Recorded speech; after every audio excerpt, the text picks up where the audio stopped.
Since childhood, I've always been fascinated by cities. And when we study cities, we have to think of them in two components: public life and public space.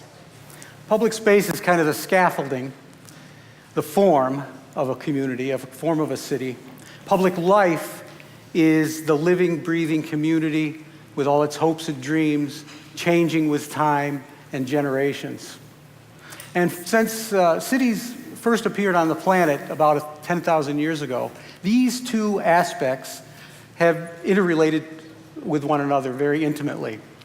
The community sort of formed the structure of the city, and the city facilitated the life of the community.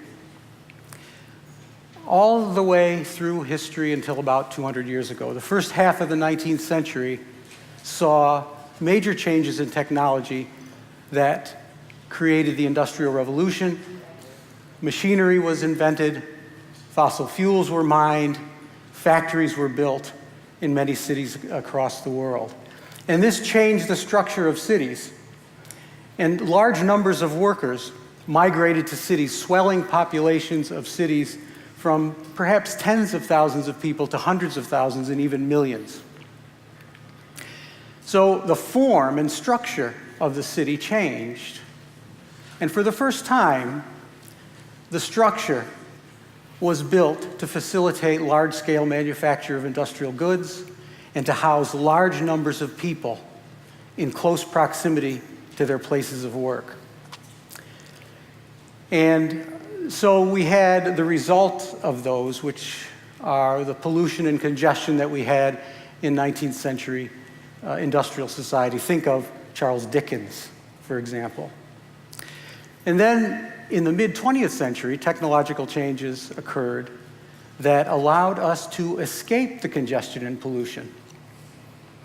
So we have the industrial city, and we had the congestion and pollution and squalor of the industrial city, and then we escaped. And we escaped into the suburbs, and many of the cities hollowed out, and now we have suburban life. And what does the structure tell us today? The structure still no longer supports public life. The structure supports private life. We're isolated in our automobiles, these little capsules that we have. And even at home, we have all the modern conveniences in these houses, and they're like bunkers. We're isolated in these bunkers. And this is the way millions of people live in this country today. And this is why these millions of people are hungry for community, because the interaction is no longer there. We no longer have that function. So today, approximately 80% of young people graduating from college are choosing to live in an urban lifestyle. And thankfully, we have innovators that have studied this from the late 1960s and actually know how to create cities that will, again, foster that community life, foster that connection between people. This is in Brighton, England. And this is a street in Brighton that is for both pedestrians and automobiles. And they changed this in 2006. And this is what that same street looks like today. A 62% increase in pedestrian traffic, a 600% increase in stationary activity. And this community life is what we have been striving for. It's what older people remember. And what the old people remember, the young people are searching for. So we have an opportunity today to reinvent our cities. Within the last decade, there have been a tremendous number of studies on human happiness and well-being. And it turns out that there are several factors that go into longevity, freedom from disease, general happiness, and they're like diet and exercise and pre-genetic disposition and all of that. But the single most telling factor in human health is our connection with other people, our connection with the community around us, the closeness of familiar faces, people who care about us and people who we care about. And a more recent study, just published in the New York Times, I think a couple of weeks ago, was about our interaction with people that we don't know in society.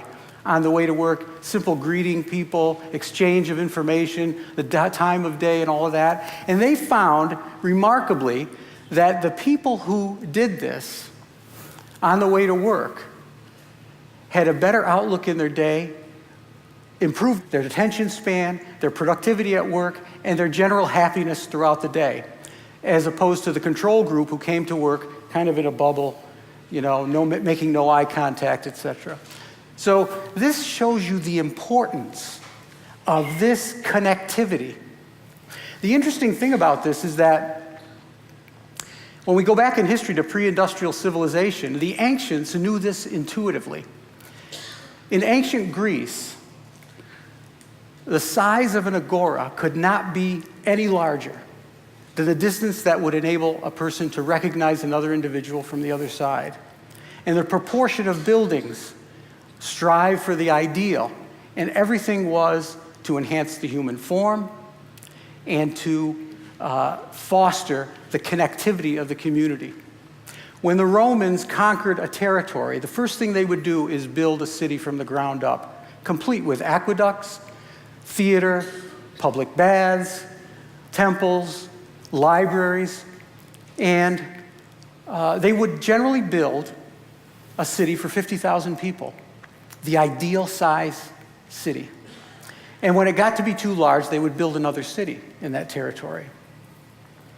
Because 50,000 people, where there were enough people to support the elements of civilization, because the city was the repository of civilization.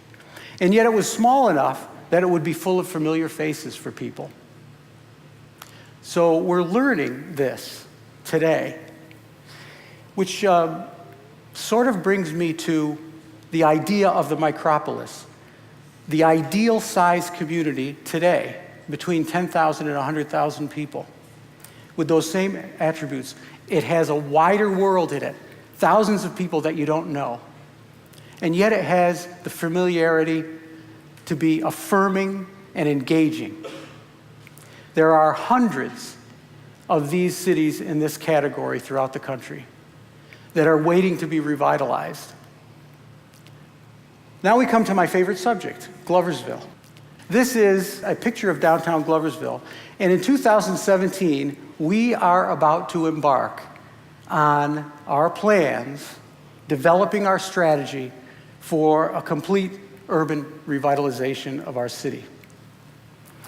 And one of the important things about this is that the area around the downtown is at least as important as the downtown itself. And the reason for this is that the area around it has to be developed into a very diverse and densely populated residential area, and it has to have a variety of housing. So this is the Burr Street neighborhood. And like many cities, the area that forms the donut around the downtown is the most deteriorated area. And because it's the most deteriorated, it has the most potential. So we have to redevelop those areas, and we have to create pedestrian corridors between these areas and the downtown itself. Very important, because the walkable city is the high water mark of urban development today. In the downtown, we have to make these public spaces give us an opportunity for people to come together. So we know how to do this because there have been so many studies on environment. So this is the Four Corners, developed into a versatile public space that can be used for parking in the daytime and events in the evening. And then this area in front of the old high school, which is about to be redeveloped, and the high school is going to be rebuilt, actually torn down, and another building built, which will be senior housing. That could be a very inviting plaza. We have the corridor that goes to the farmers market to the west of Main Street. And we have the actual market square itself, where the farmers market is to the west of Main Street, will be redeveloped to look like this. This is an example of one of those pedestrian walkways that would come to the center. And of course, this is the corner of that parking lot, very little used, should become a skateboard park. The idea is creating something that will be designed based on current research, based on all of these volumes of urban planning research that we've done, that will be designed to attract people toward the center. Upper stories being developed into live workspaces.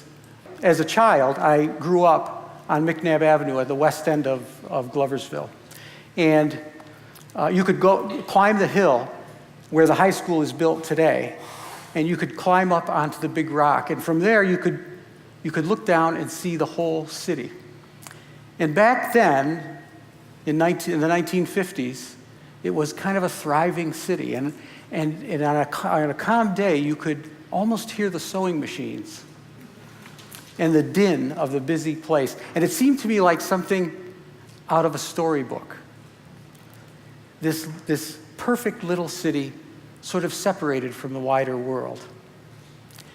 Fast forward 60 years, and we are all excited to be in a position now with the wherewithal and the technical knowledge and the ability to perhaps make it better than it's ever been before.